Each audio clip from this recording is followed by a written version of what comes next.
इंसान अक्सर अपनी ज़िंदगी में गलतियां करता है। कुछ जाने में होती हैं, कुछ अनजाने में होती हैं। लेकिन कुछ गलतियां ऐसी होती हैं जो इंसान खुद नहीं करता है, बल्कि वो गलतियां लेकर पैदा होता है। जी हाँ, मैं रोशन खान एक बार फिर आपका स्वागत करता हूं द इंक न्यूज़ पे। कन्फ्यूजन दूर करते हुए बहुत जल्द मैं मुद्दे पर आता हूं। जो मैं कह रहा हूँ इसके पीछे बहुत बड़ी वजह है। इंसान अपने जीवन में बहुत सी गलतियाँ करता है, कुछ पाने के लिए जो जानबूझकर होती हैं, कुछ अनजाने में हो जाती हैं जिससे उसको बहुत नुकसान होता है। लेकिन यहाँ पे आज मैं उन गलतियों की बात कर रहा हूँ ना इंसान उसको जानकर करता है ना अनजाने में करता है, बल्कि वो जब इस दुनिया में पैदा होता है, ख़ास तौर पे भारत जैसे देश में पैदा होता है, तो वो दो गलतियाँ लेकर पैदा होता है। पहली है हरिजन के घर में पैदा होना, दूसरी है गरीब होना। ये दो गलतियां ऐसी हैं जो दुनिया का सबसे बड़ा अभिशाप बन जाती हैं आज के सामाजिक ताने बाने में। जैसे कि हम देखते हैं कि अक्सर गरीबों के साथ अत्याचार होता रहा, हरिजनों के साथ, दलितों के साथ अत्याचार होता रहा। तमाम कहानियों से पटी हुई हैं किताबें, किस तरह से इनका शोषण होता रहा। आज़ादी से पहले भी होता रहा, आज़ादी के बाद भी होता रहा। तमाम समाज सेवक आए, सोशल रिफॉर्मर्स आए, बहुत सी तब्दीलियां हुई, संविधान में बहुत सी बातें लिखी गईं, शेड्यूल बनाए गए, शेड्यूल कास्ट, शेड्यूल ट्राइब में उनको बहुत सी सुविधाएं दी गई, आरक्षण दी गई। लेकिन स्थिति आज भी जस की तस बनी हुई है। मैं बात कर रहा हूँ प्रयागराज के एक छोटा सा जगह है शहर पश्चिमी विधानसभा में, जहाँ पर एक थाना है धूमनगंज। उसी धूमनगंज थाने के अंतर्गत आता है मुंडेरा गांव। इसी मुंडेरा गांव में एक हरिजन जिसका नाम स्वर्गीय राम सजीवन था। राम सजीवन जी इस दुनिया से जा चुके हैं कई साल पहले और अपने पीछे छोड़ गए 5 बेटे, और साथ ही साथ वो छोड़ गए एक छोटी सी ज़मीन जो तकरीबन 5 बीसवें रही होगी। वक्त के साथ ज़मीनें जाती रहीं, कॉलोनी में चली गई, सड़कों में चली गई, जो भी रहा बहरहाल होता रहा।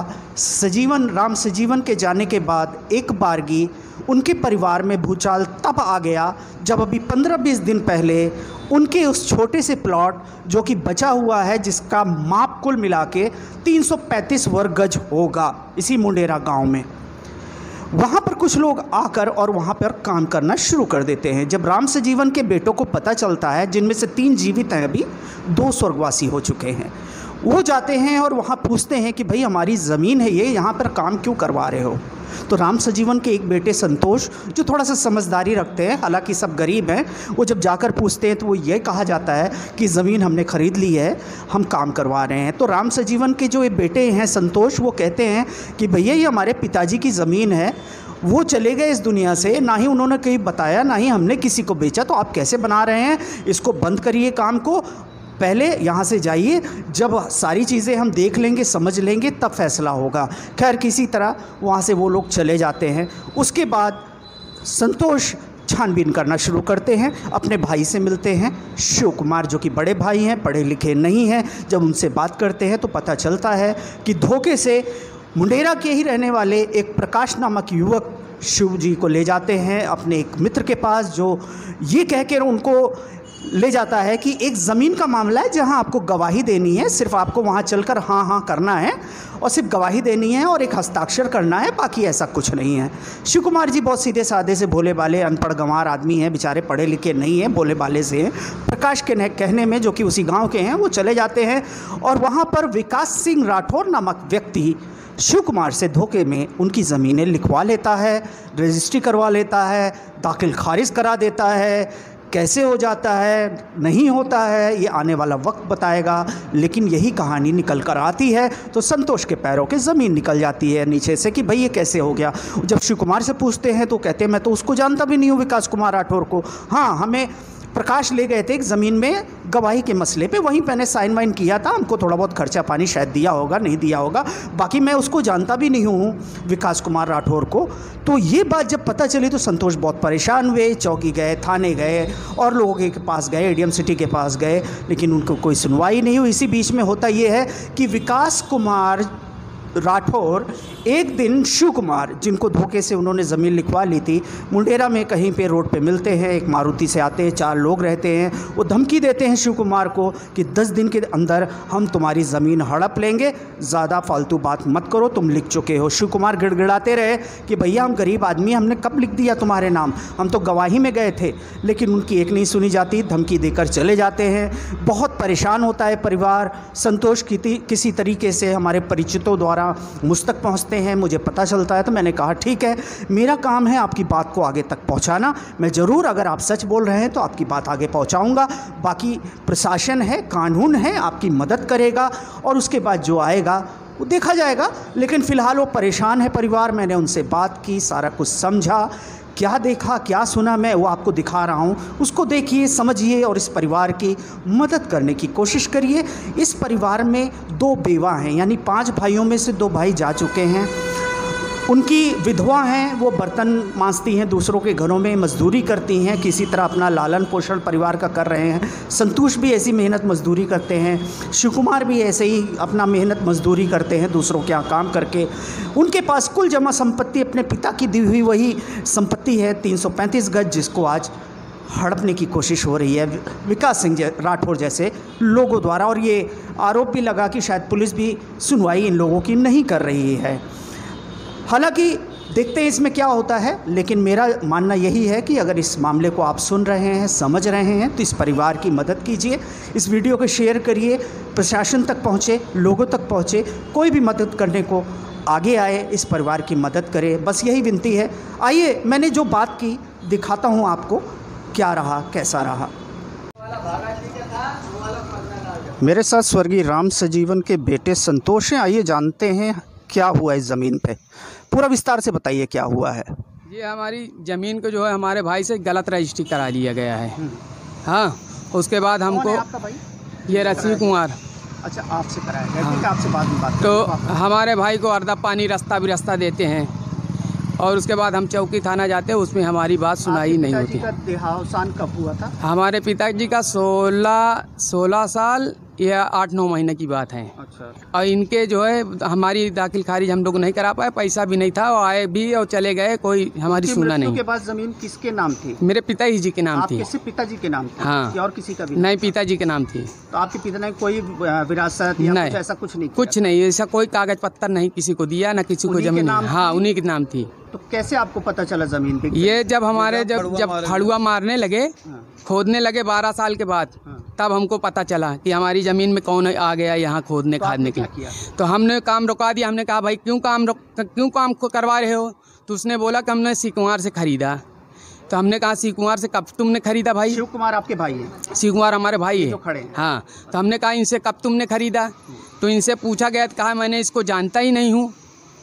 तो जानता नहीं हूँ तो भाई इनका हम क्यों बेचेंगे? लेकिन रजिस्ट्री में मुझसे जो है गलत फरेब करके ये लिखवा लिया, बताया नहीं। किससे फरेब कराया उन्होंने? विकास सिंह नाम है। अच्छा, जिसने ज़मीन खरीदी? विकास सिंह नाम उसका है। उसने कैसे फरेब किया, कहाँ से किया? इनको जो है लिया कर गए, इनको बुला कर ले गए कि चलो एक प्लाट में गवाहीदार बन जाइए और जो तुमसे पूछा जाए तुम कह देना हाँ हाँ हाँ। अच्छा, हमको सब चीज़ हुआ। ले गए हैं? जी हाँ। किसी और ज़मीन की बात? हाँ, किसी और गवाह बताकर इन्होंने इस ज़मीन की हाँ रजिस्ट्री करा ली है। हाँ, ये कहना चाह रहे हैं। हाँ, और 12 साल बाद जब खोदने लगे तब हम लोग रुकाए कि भाई ये ज़मीन हमारी है, तुमने क्यों खोदने चालू किया? अच्छा। तो उसने बोला कि हमने शिव कुमार से ख़रीदा है। तो हमने कहा कि भाई शिव कुमार मालिक है क्या इस ज़मीन का? तो हम कहीं शिकायत की? हमने शिकायत धूमनगंज थाने में की, टीपी नगर चौकी में की, लेकिन हमारी सुनवाई नहीं हुई। लेकिन काम तो रुक गया था ना? काम तो हम लोग रुकवा दिए थे। अच्छा। हमने कहा कि भाई देखिए ये ज़मीन। उसके बाद दोबारा विकास सिंह वगैरह तो नहीं आए? नहीं, दोबारा नहीं आए, इस ज़मीन पे नहीं आए।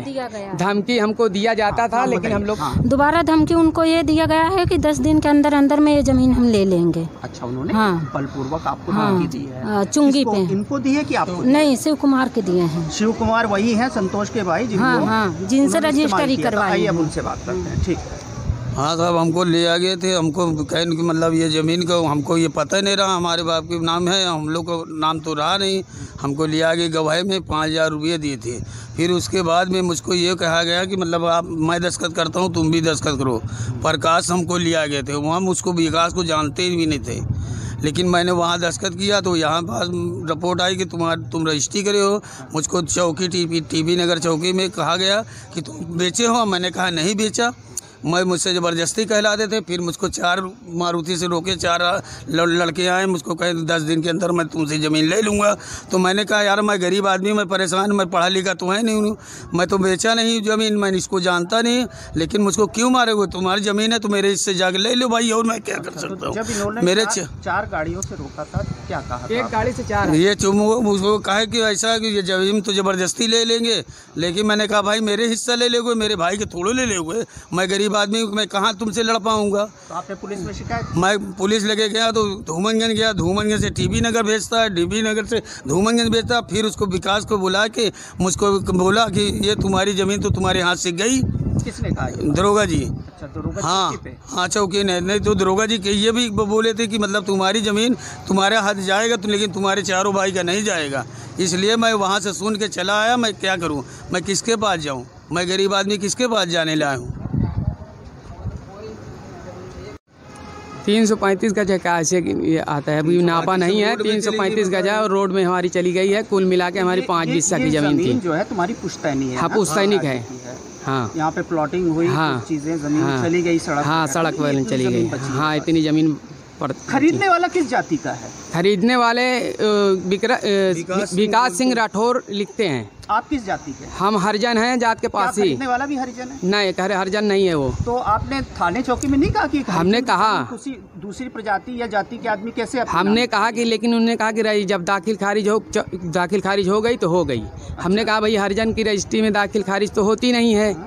फिर हाल जब इसका नाम भी नहीं था तो क्यों कैसे रजिस्ट्री हो गई? इसका नाम भी नहीं था, जिससे रजिस्ट्री फर्जी में करा लिए गए। कौन कौन है? हमारे भाई सी कुमार है, एक इनसे बड़े राजकुमार थे, वो स्वर्गीय हो गए। अच्छा, वो नहीं है। हाँ अच्छा। तो ये सी कुमार, फिर उसके बाद दिलीप, वो भी हाँ उनकी पत्नी है। दिलीप की पत्नी है, राजकुमार पत्नी है। जो नहीं रहे वो कौन है? जो नहीं रहे ये इनके राजकुमार नहीं। हमें दुख है उस बात का। तो क्या रहा, आपको कुछ पता है ज़मीन के बारे में? हाँ, हमारा इतना मालूम है कि हमारा ससुर नहीं बेचे थे। ठीक है। नहीं बेचे थे और जबरदस्ती मतलब जमीन हमारा कब्जा कर रहे हैं। जमीन में आपके जो पति थे वो 5 भाइयों का हिस्सा है। हाँ, ये आपको जानकारी है?